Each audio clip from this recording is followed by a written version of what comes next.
Hello, good morning, good afternoon, good evening, whenever you're watching this. I just wanted to bring you a little bit of information about the North Carolina Real Estate Commission's Working with Real Estate Agents Disclosure Form. I have a little bit of a PowerPoint to share with you. By the end of this PowerPoint, you should be able to describe the key sections of the new Working with Real Estate Agents Disclosure Form. And for you guys, it's not new. It's been around since 2021. You should also be able to explain the requirements set forth in Rule 58A 0104C.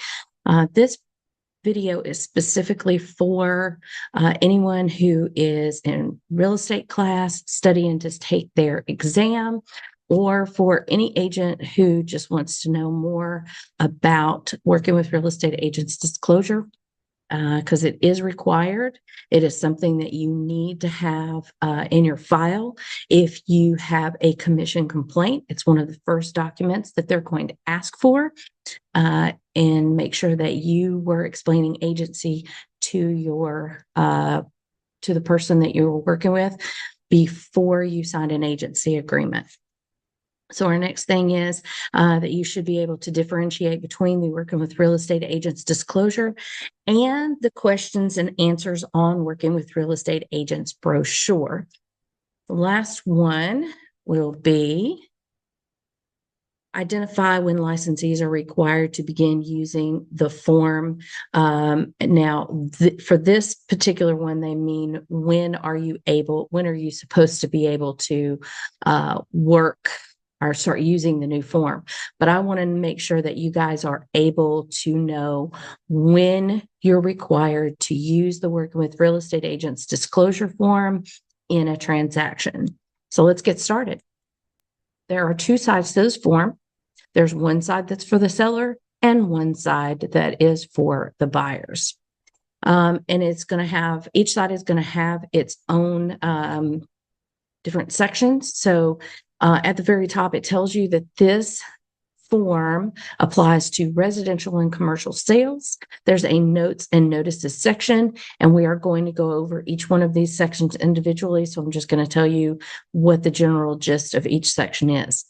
Agency options and explanations. This is to be checked by the broker. I can't say this enough. The real estate broker or potential agent that is filling out this form is the one that checks these boxes. There's a reason why I'm bringing this video to you today, and it's because this is one of the major problem topics on the state portion of the exam. People are answering these questions incorrectly, and we want to make sure that we clear that up for you so that you can pass this exam. There's also underneath that agency options, a reference to the questions and answer brochure, and then there's a place for signatures. All right, so our rule 58A 0104, and that is Section C, applies to all sales transactions, residential and commercial. In every real estate transaction, a broker shall, at first substantial contact with a prospective buyer or seller, provide the prospective buyer or seller with a copy of the publication Working with Real Estate Agents. Review the publication with the buyer or seller. Okay. So this is before they are your client.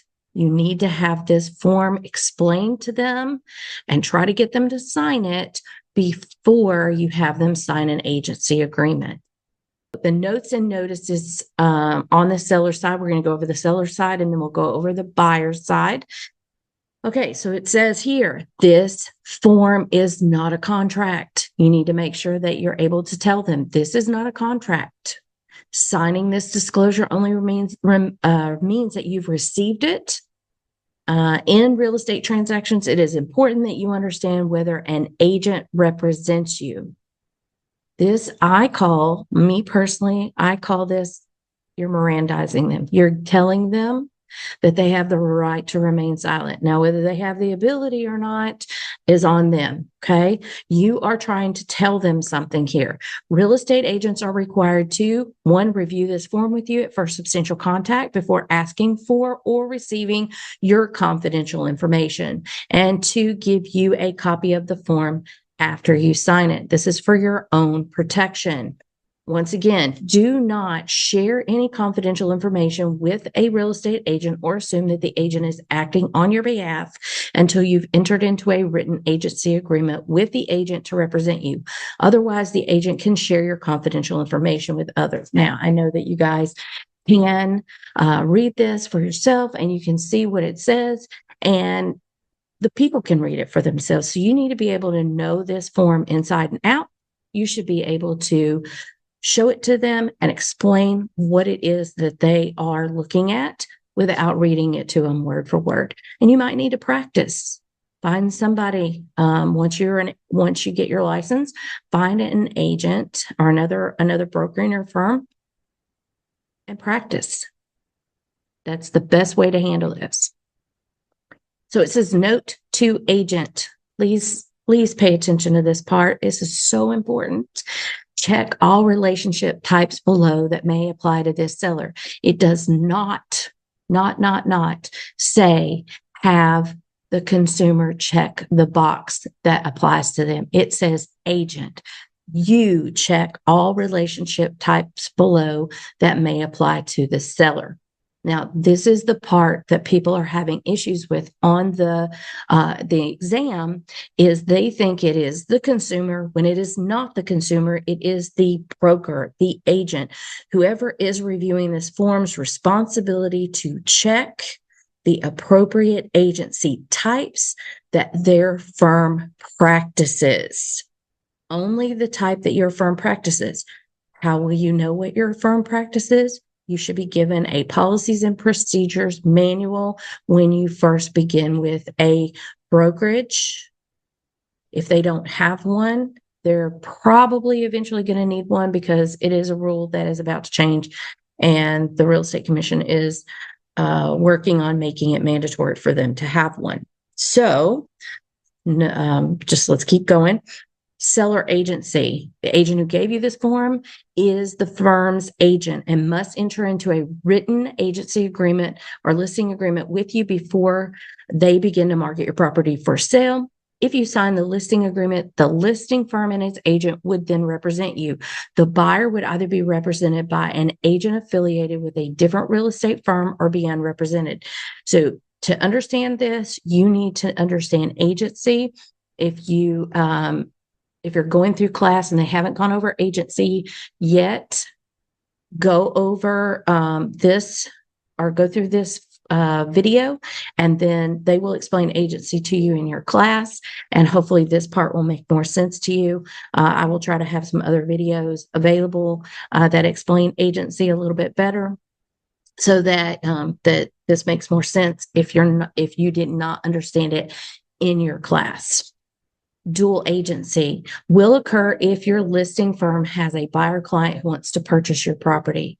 If you agree in a written agency agreement, the real estate firm and any agent with the same firm would be permitted to represent you and the buyer at the same time.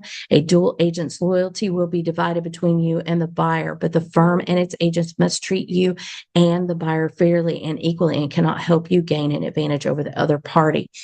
You will check this box if your firm practices dual agency. I'm not going to say all do, but most do. So you will probably be checking the single agency box, and then you'll be checking the dual agency box. The next one, designated agency. If you agree in a written agency agreement, the real estate firm would represent both you and the buyer, but the firm would designate one agent to represent you and a different agent to represent the buyer. Each designated agent would be loyal only to their client. You will only check this box if your firm practices it. I don't know a lot that do, but there are some that do. So you would not check this box if your firm does not practice dual agent or designated dual agency. Remember, this is the seller side. This is for a buyer agent working with an unrepresented seller for sale by owner, we call them FSBOs. So if you've ever heard the term FSBO, that's what that means, for sale by owner. The agent who gave you this form will not be representing you and has no loyalty to you. The agent will represent only the buyer. Do not share any confidential information with this agent. So again, if you're not representing this seller yet, would you check this box? And the answer is usually yes, because they haven't hired you yet. So you could end up being the buyer's agent. Must I provide and review the working with real estate agents disclosure with prospective commercial sellers? And our answer here is yes, because this form is for residential and commercial sales. Are brokers required to provide the working with real estate agents disclosure in property management / lease transactions? And the answer is no. This says only in residential sales only, so it's not for lease transactions. Does the seller check the applicable agency options on the working with real estate agents disclosure? No, the seller does not check the boxes. Seller doesn't check, the agent checks. Please remember that. That's the situation why we're doing this video. Which relationship types should I check under agency options? You're going to check the ones that your firm practices. Okay? Check the boxes that your firm practices. Do I review the designated dual agency option with the prospective seller? You need to review it with them, but you don't check that box if your firm does not offer that type of agency.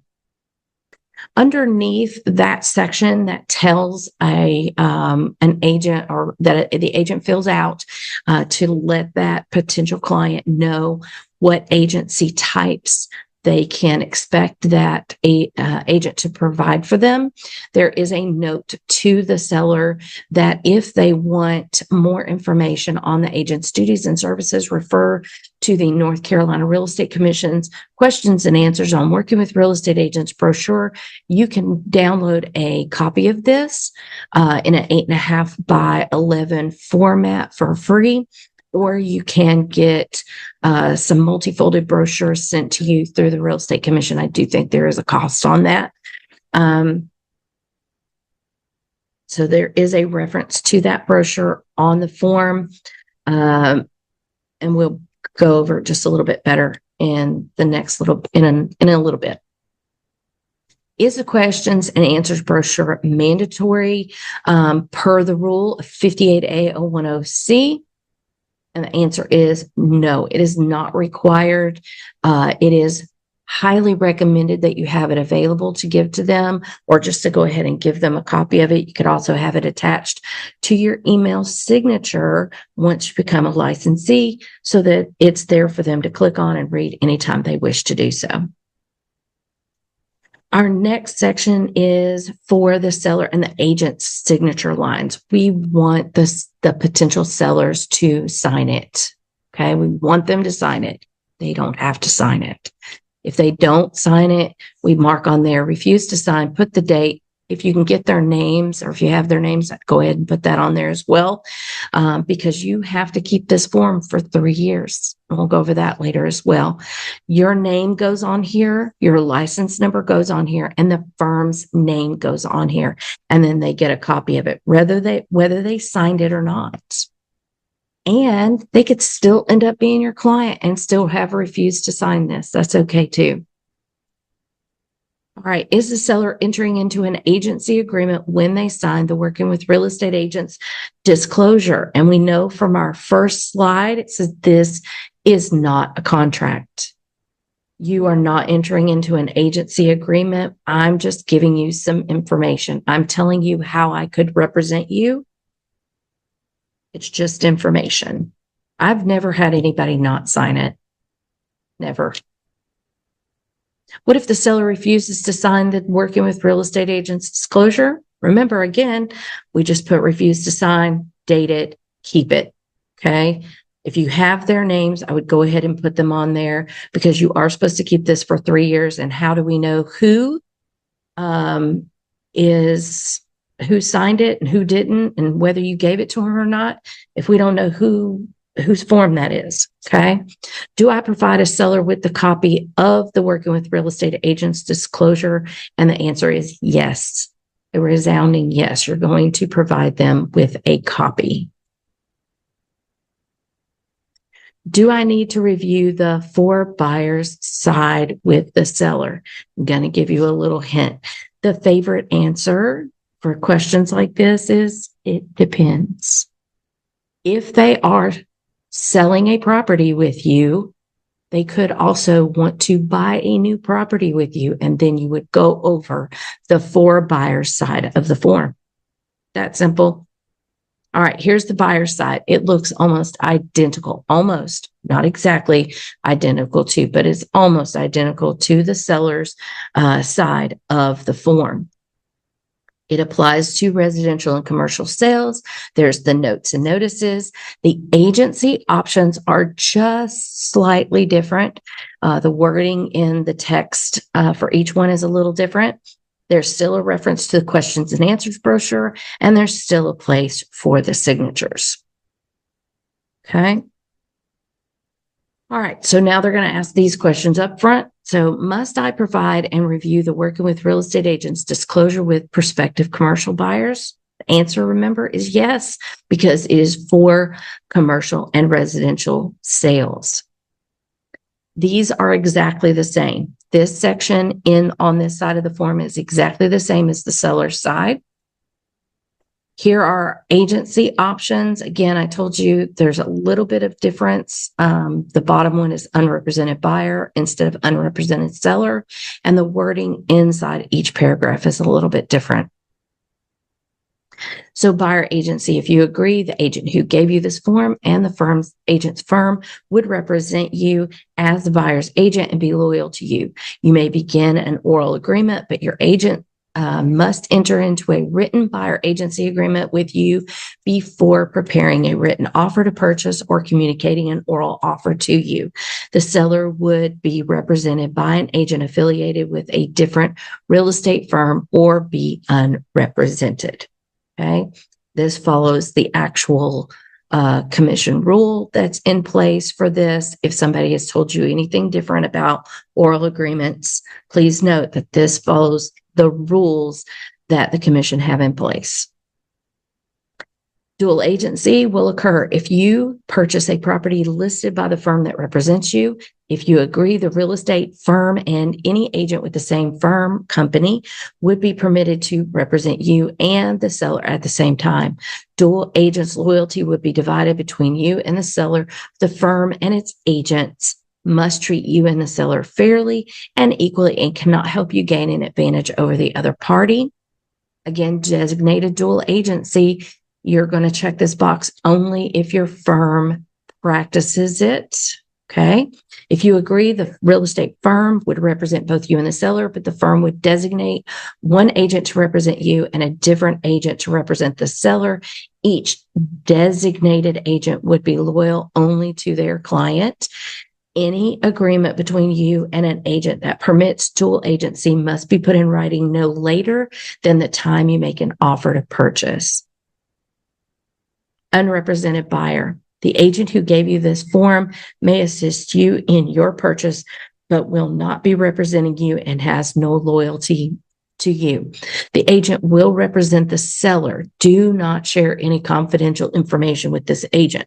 Once again, you're letting them know if you're going to come into this unrepresented, I don't represent you. Don't tell me anything confidential. You're warning them.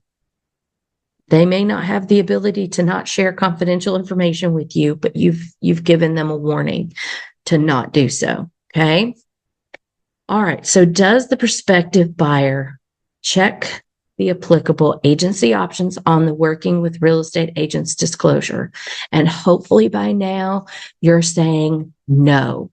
The answer is no. It is not the buyer. It is the agent. The agent is the one that checks the agency options. Please remember that. That's what people are getting wrong on the exam. What relationship types should I check under agency options?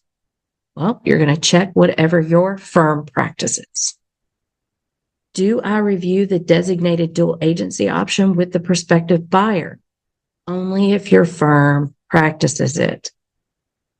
Where does the unrepresented buyer, seller, subagent initial to indicate that they understand the licensee is working with the seller, subagent? They're going to check that box. You're going to explain it to them the way that it's written there. And that's what we do now. The old form used to have something else. So just don't worry about that right now. All right. So note to buyer, for more information on the agent's duties and services, refer to the North Carolina Real Estate Commission's questions and answers, working with real estate agents brochure at the North Carolina Real Estate Commission's website, ncrec.gov, publications, questions and answers brochure, or ask an agent for a copy of it. So this reference exists just like it does on the seller side. The Working with Real Estate Agents questions and answers brochure will be covered later in this section. Okay.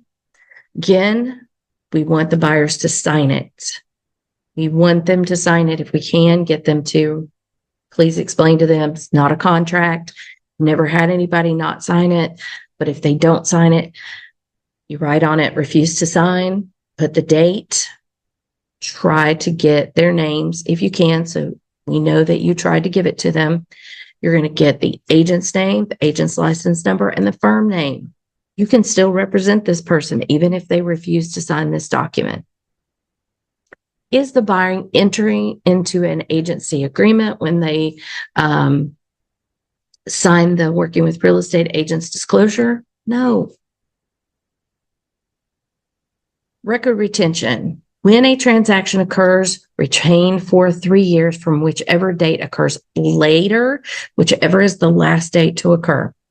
All funds held by the licensees have been dispersed to the proper parties or party or parties. Conclusion of the transaction. Now, you're probably wondering why I'm going over this with you. It's important. It is also potential question that you could get on the state portion of the exam of when they'll give you a scenario and they'll ask you for how long you need to keep those documents. So having the knowledge of this and knowing how long you're supposed to retain records is very important. So make sure that you keep track of this and you know what the answer is. When an agency agreement terminated without a sale, retained for 3 years from whichever a date occurs later, the expiration or termination of the agency agreement, or the disbursement of all funds held by or paid to the licensee in connection with the transaction. We have questions and answers format with some expanded content. Sharing with the consumer is recommended. Again, you can give them a copy of it. You can email a copy of it. You could attach it to your signature so it's available to them anytime they want to read it. It is not a requirement per the rule, but it is recommended. So keep that in mind. The content includes, is that on my way here? The commitment to racial equality and fair housing. Well, let me do it when touching that. All right. An explanation of broker compensation, information regarding the expiration of agency agreements for buyers, information regarding the expiration of agency agreements for sellers, information regarding whether or not an agency agreement may be terminated, and some diagrams. We are to give people a copy of the form once they have begun giving confidential information to us. We need to review that with them, explain their agency options that our firm could provide for them or your firm could provide for them. Try to get them to sign it. If they refuse to sign, put on there, refuse to sign. You put your information on there, get them a copy, keep it for 3 years, and your 3 years could be determined by whatever thing occurs later. Make sure that you understand that you, as the agent, are supposed to be checking those options. It is not the potential client. I hope that you've learned something today. I hope you have a great day. And if you have any other questions, you can also reach me through CDI Real Estate Academy. Go to cdifayetteville.com, or you can reach me at director@cdifayetteville.com, and look forward to talking to you again.